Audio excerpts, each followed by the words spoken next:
자, 오늘 요엘서입니다.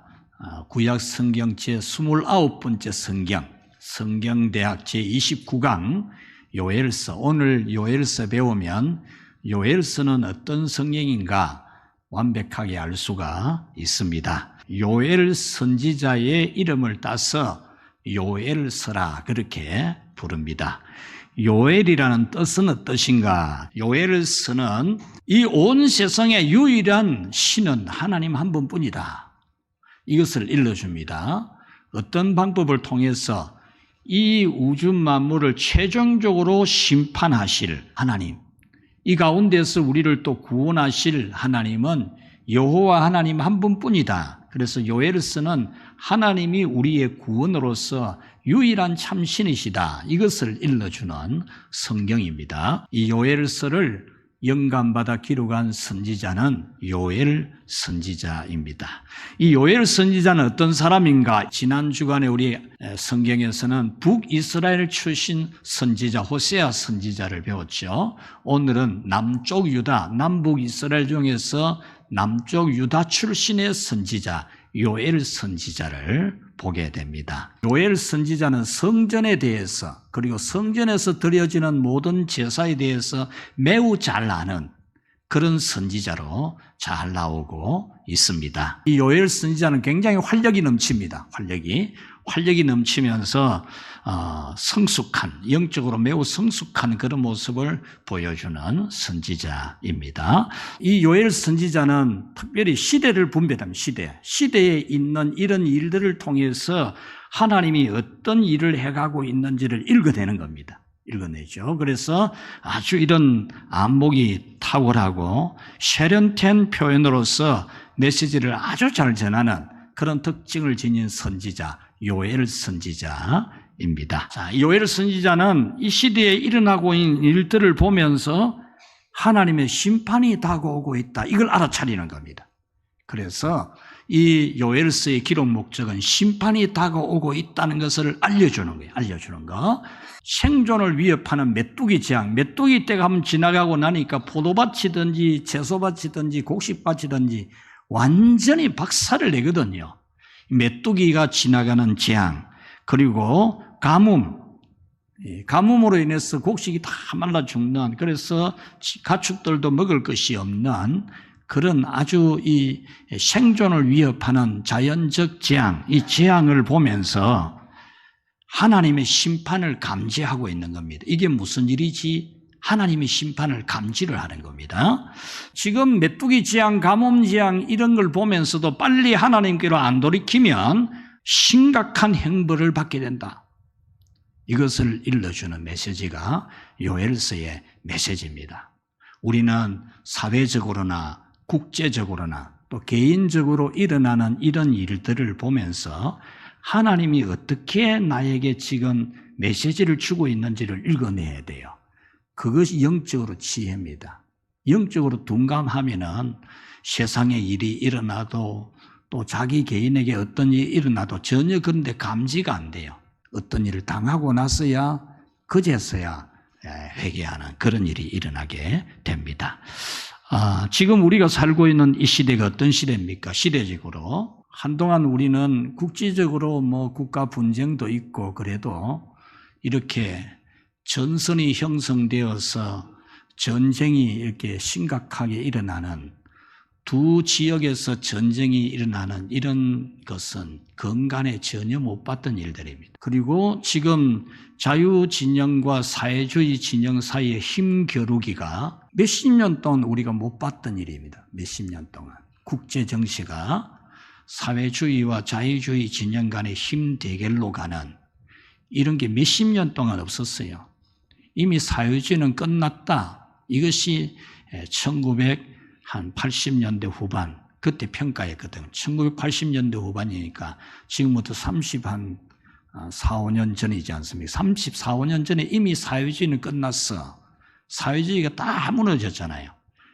유고슬라비아를 비롯해서 체코슬로바키아 사회주의자들이 전부 독재자들이 다 무너지고 사회주의가 무너졌거든요. 그래서 공산주의는 끝났다 그랬어요.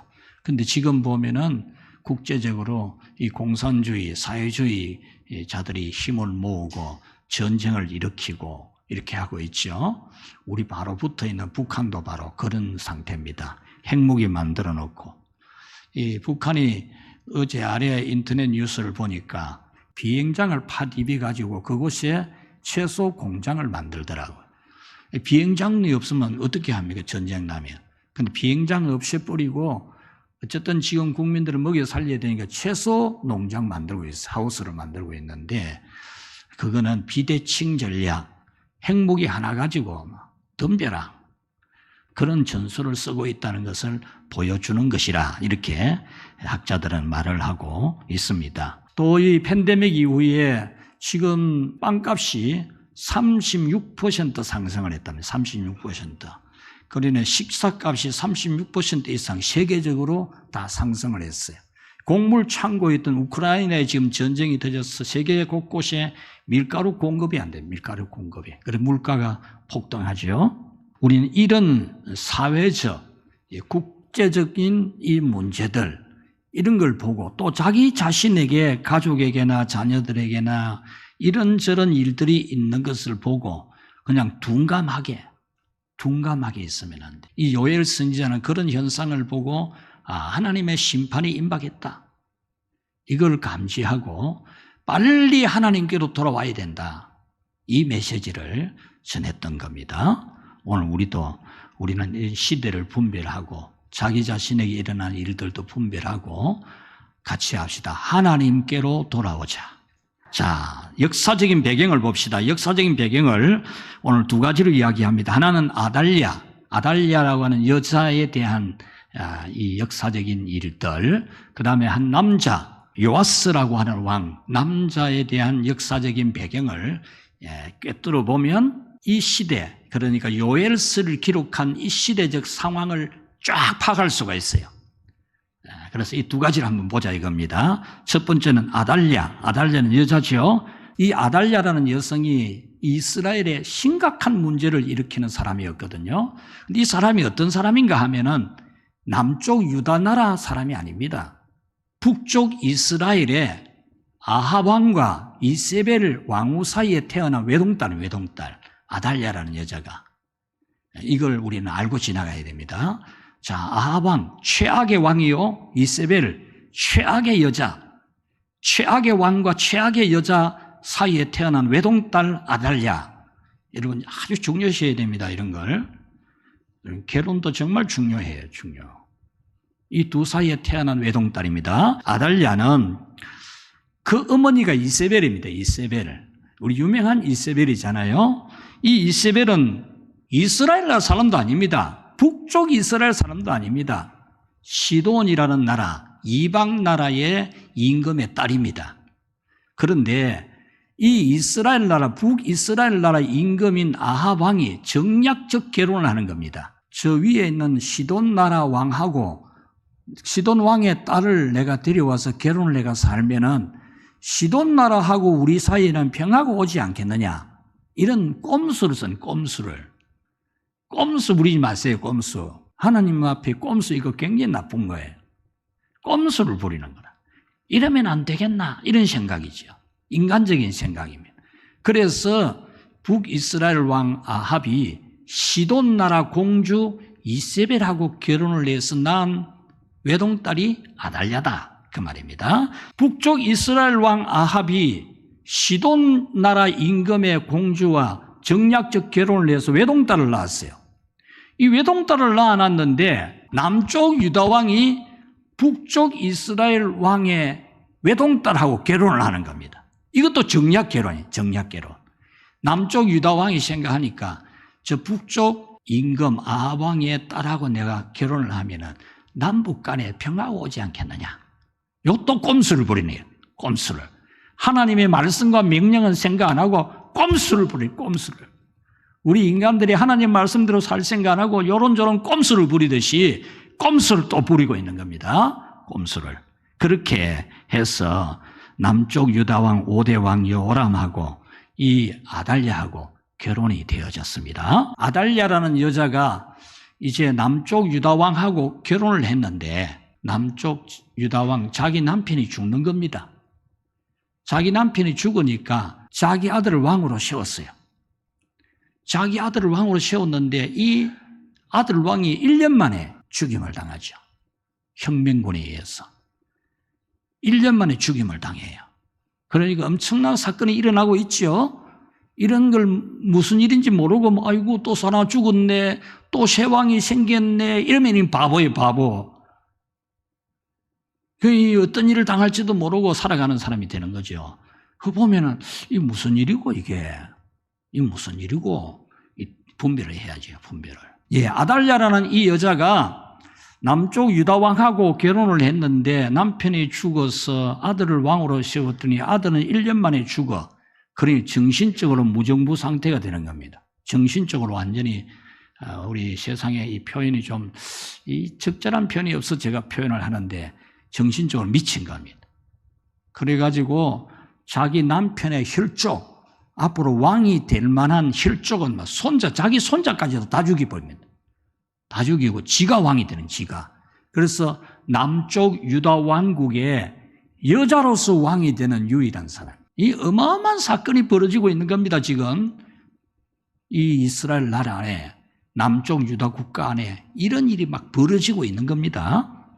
자, 아달랴라는 이 여자가 자기 남편의 왕의 혈족들은 손자까지도 싹 다 죽입니다. 죽이는데 시도 없이 말리는 거죠. 그런데 대제사장의 아내 여호사밧이 그 중에 자기 조카도 되기도 하진 그런 왕족 씨앗을 하나 빼돌리는 겁니다.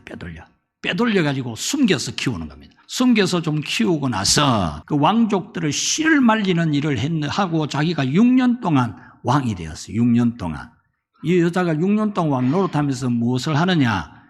온 유다 예루살렘을 비롯해서 유다 국가에 완전히 바알 신전을 상상도 못할 일이 일어나는 거죠. 오직 여호와만이 유일한 참신이라고 믿는 이 유다 왕국에 바알 신전을 세우고 하나님의 성전을 무너뜨리고 제단을 헐고 이런 일들을 했던 겁니다. 그렇게 하다가 대제사장 여호야다의 혁명군, 신앙혁명군에 의해서 이 아달랴가 죽게 됩니다. 자, 그러니까 국제정세 중에 이 요엘서가 기록되어 오는 이 상황, 이 시점에 아달랴라는 이 여자가 있었다. 이 여자는 북쪽 이스라엘 왕 아합이 꼼수 부려가지고 시돈 나라 임금의 딸하고 결혼해가지고 낳은 외동딸이다. 그 꼼수 부린 걸 남쪽 유다 왕도 꼼수를 부려가지고 이 북쪽 이스라엘 왕의 공주하고 결혼해가지고 그러면 평화로울 줄 알았는데 이 사단이 났다. 그 말이에요. 자, 두 번째로 이제 남자 요아스 임금입니다. 남쪽 유다 왕 요아스.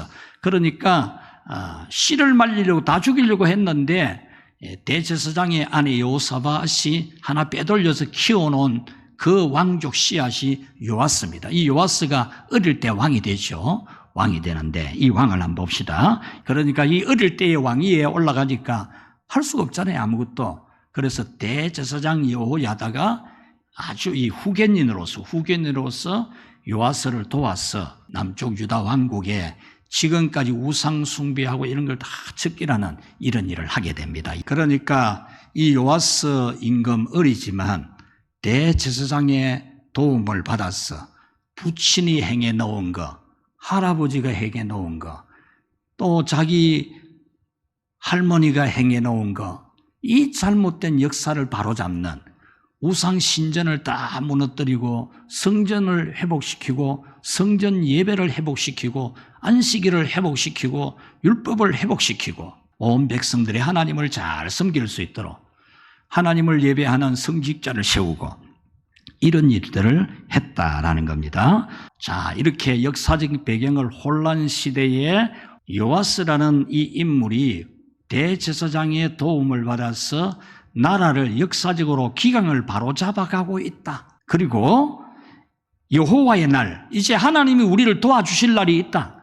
지금 우리가 회개하고 돌이키면은 하나님이 우리 기도 안 들어주겠나? 우리에게 축복 안 주겠나? 이러면서 여호와의 날, 세상에 대해서는 심판하고 자기 백성에 대해서는 구원하는 그 날을 우리 대망하자. 그 날을 바라보자. 라고 하는 것이 요엘 선지자가 외치는 내용입니다. 아까 제가 서론에서 좀 말씀드렸죠. 이 시대에 무슨 일이 일어나고 있는가, 이걸 시대를 읽어야 된다 했고, 요엘 선지자는 그걸 잘 읽어내는 선지자였다 그랬죠. 1장 2절에서 12절까지는 메뚜기 재앙, 메뚜기 때가 한번 지나가면은 나무고 풀이고 곡식이고 과일이고 하나도 안 남아돕니다. 완전히 대재앙이죠. 메뚜기 재앙을 보면서 하나님의 심판, 지금 빨리 회개 안 하면 안 된다, 이것을 지금 감시하는 겁니다. 그 다음에 또 일어나는 게 가뭄입니다. 가뭄. 온 땅에 가뭄이 들어가지고 사람들이 기근에 이제 곡식을 거둘 수 없으니까 굶어 죽어야 되는 그런 위기를 보면서 금식 기도를 요구하고 있는 겁니다. 하나님이 지금 이 가뭄과 메뚜기 재앙을 보여준 것은 지금 하나님께 돌이키지 아니하면은 전쟁이 일어날 거다, 이런 경고를 하는 겁니다. 여러분, 하나님께로 돌아와야 됩니다. 금식하며 회개해야 된다는 메시지는 뭐냐 하면, 하나님을 떠나서 우상을 섬기고 바알신을 숭배하고 그렇게 했던 거, 바알신이 여러분 우리한테는 없지요. 여러분들이 절에 가라고 한다고 가겠어요? 여러분들이 집에 붙여놓으라 한다고 붙여놓겠어요? 절대 안 할 분들이죠. 그런데 여러분이 살아가는 삶의 현장에 바알신이 많아요. 바알신은 다름이 아니라 돈 잘 벌이게 하는 길, 이 세상에서 잘 되는 길, 그것을 찾아가는 게 바알신 숭배하는 겁니다. 바알신이 뭐냐 하면은 풍요의 신, 우리를 풍요롭게 해주는 신이다. 이 바알신을 숭배해야 부자 된다, 이 말입니다. 그래서 출애굽을 해준 여호와, 광야를 지나게 해준 여호와, 가나안 땅을 주신 여호와를 놔두고 하나님 여호와도 섬기지만은 우리를 풍요롭게 부자되게 해주는 신이 가나안 땅의 바알신이니까 우리 바알신 숭배하자니까 전부 다 여호와도 섬기고 바알신도 섬기고 이러는 겁니다. 여러분들이 교회도 나오고 하나님 말씀 어겨가면서 세상 잘 되는 길을 찾아가고 이 바알신을 섬기는 거예요. 바알신. 우리는 바알신 안 섬기고 부처도 안 섬기는 것 같아도 여러분들이 이 바알신이 바로 이런 신이라는 걸 알고 여러분 아주 깨어서 건신해서 하나님께로 돌아야 돼. 하나님께로. 그래서 이제 하나님께로 돌아가도록, 나뿐만 아니라 가족이나 우리 민족이 하나님 앞에 온전히 돌아가도록 금식하며 회개하는, 왜냐 임박한 진노를 지금 외쳐주니까 이렇게 회개하게 될 때에 하나님이 자기 백성 사랑하겠나 안 하겠나? 이렇게 회개하는데 하나님이 우리를 축복 안 해주겠나? 반드시 축복해 준다. 조금 전에 우리가 읽었던 이 요엘서 2장의 말씀이 바로 그 말씀이에요. 우리를 축복 안 해주겠나? 우리가 이렇게 하나님 앞에 회개하고 돌이키는데, 하나님께로 돌아오는데 하나님 우리에게 복 안 주겠나? 이런 메시지가 이 요엘서의 메시지입니다. 다가올 여호와의 날, 이 여호와의 날은 아주 좋은 날입니다. 하나님 백성에게는, 세상에게는 심판의 날이지만 다가올 여호와의 날을 이 요엘 선지자가 외쳐줍니다. 종말 이전, 하나님이 이 세상을 심판하기 이전에 행하시는 일이 있는데, 그 일이 뭐냐? 성령을 보내어 주시는, 성령을 보내어 주셔서 우리의 구세주로 오신 예수님을 알아지도록, 믿어지도록, 사랑하여지도록 성령님이 역사해 주는 은혜가 있다는 겁니다. 그 다음에 구원의 완성, 누구든지 주의 이름을 부르는 자는, 예수님의 이름을 부르는 자는 구원을 얻으리라. 이것이 바로 요엘 선지자가 미래를 내다보고 예언한 겁니다. 하나님의 날이 온다. 최종적인 심판의 날이 오고 구원의 날이 오는데, 그 이전에 성령을 보내어 주셔서 그 성령을 받은 사람들이 예수님을 알고 예수님을 믿게 되고 하나님을 경외하게 되어진다. 예수님 이름을 불러서 구원받게 되는 시대가 온다. 이것을 요엘 선지자가 구약시대에 외쳐준 거예요.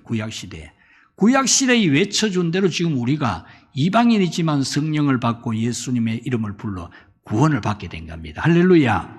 자, 2번 마지막 승리에 대한 예언, 마지막 승리가 있다. 또 이걸 가르쳐 줍니다.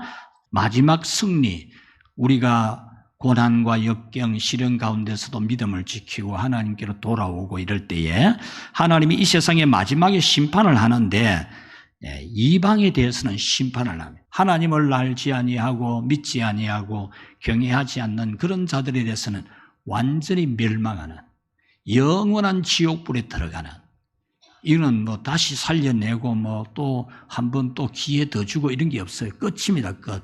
마지막으로 끝내버리는 거예요. 마지막 최종적인 승리를, 하나님의 백성들에게는 영원한 승리가 있을 것을 여러 가지 표현으로서 우리에게 표현해 주고 있어요. 그래서 이 요엘 선지자는 아주 이 시대를 분별하는 이 예감도 굉장히 뛰어나고, 그 다음에 메시지를 전하는데도 아주 세련되게 잘 이해할 수 있는 표현들을 쓰는 그런 선지자였습니다. 우리가 이 땅에 사는 날 동안 악한 자들이 득세하고 의로운 자들이 고난받기도 하지만, 악인과 의인의 차이점은 뭐냐? 의인은 고난을 잘 이겨내고 견뎌서 최종적인 승리를 거두고, 악인은 하나님의 심판을 받는 순간 소멸된다는 거예요. 악인은 이 세상에서 득세하고 뭐 잘 되는 같이 보여도 하나님의 심판이 임하는 순간 끝. 그래서 우리는 악인의 득세를 부러워할 필요가 전혀 없는 거죠. 자, 주제 및 특징, 우리가 지금까지 했던 이 말씀들을, 공부했던 내용들을 아주 정리를 해보면 이렇습니다. 메뚜기 재앙, 가뭄 재앙을 보면서 하나님의 심판이 오고 있으니까 빨리 하나님께로 돌아오라고, 우상 숭배 버리고 잘 되는 길을 뭐 하나님하고 꼼수 부리고 그러지 말고 오직 하나님만을 바라보고 돌아오라고 하는 이 말씀을 통해서 우리에게 주는 교훈입니다. 하나님은 우리에 대한 구원 계획을 완벽하게 성취합니다. 완벽하게. 우리에 대한 구원 계획을 못 이루어내는 하나님이 아니고 완벽하게 성취합니다. 완벽하게. 에덴 동산에서 사탄이 인간을 선악과를 따먹는 죄를 범하게 했지만, 하나님은 독생자 예수님을 보내어서 십자가에서 그 인간의 죄값을 담당하게 하고, 그 죄를 유전적으로 물려받고 스스로 죄짓는 모든 인간의 죄를 예수님의 십자가의 고난의 대속 한 방으로 다 해결했다. 그런 하나님이시듯이 우리 스스로는 예수님을 알고 믿는 게 불가능하고 의심도 많고 뭐 믿다가도 안 믿고 뭐 이래 될 수밖에 없는 우리지만은, 성령님이 오셔가지고 불도장을 탁 찍어가 부인할 수 없도록, 예수님에 대해서 안 믿는다는 말을 입에도 못 내도록 믿음을 확실히 주시는, 우리의 구원을 완벽하게 이루어내시는 하나님이시라는 거죠. 이 세상에 환난과 역경이 있어서 우리는 때로 넘어지는 것 같아도 하나님은 우리를 지켜서 반드시 궁극적으로 우리를 구원하시는, 구원을 성공적으로 시켜내시는 하나님이십니다. 이것을 외치는 게 요엘서입니다. 하나님은 유일무이한 홀로만이 참신이신 하나님으로서 그 일을 해내신다. 하나님이 우리를 구원하시는데 은혜와 자비로서 이루어내요. 한없는 은혜로, 한없는 자비로 우리에 대한 구원을 성취하시는 하나님이십니다. 하나님의 은혜가 조금이라도 모자라고 하나님의 자비가 조금이라도 모자라면 우리는 구원 못 받습니다. 구원의 가능성은 제로입니다. 제로. 우리가 스스로 노력해서 의를 행하고 그렇게 해서 구원받을 가능성은 제로입니다. 제로. 전혀 가능성이 없는 일입니다. 그런데 하나님 편에서 완전히 은혜를 제공을 해주고 자비를 제공을 해줘가지고 제공해준 의와 은혜와 자비로 우리는 구원을 완벽하게 받는다라는 겁니다. 우리 한없는 사랑과 기다려주시는 인내, 한없이 기다려주잖아요. 한없이 기다려주는 하나님의 이 인내하심 때문에 우리는 구원을 받습니다. 궁극적으로 우리는 구원을 받아요. 바알신을 숭배하듯이 이 세상 잘 되는 길을 찾아가고 이렇게 하더라도 한없이 기다려주고 안 되면 때려가지고라도 돌이키도록 해가지고 구원하시는, 너무나 인애와 인내가 많으신 하나님이 우리를 구원하신다는 겁니다.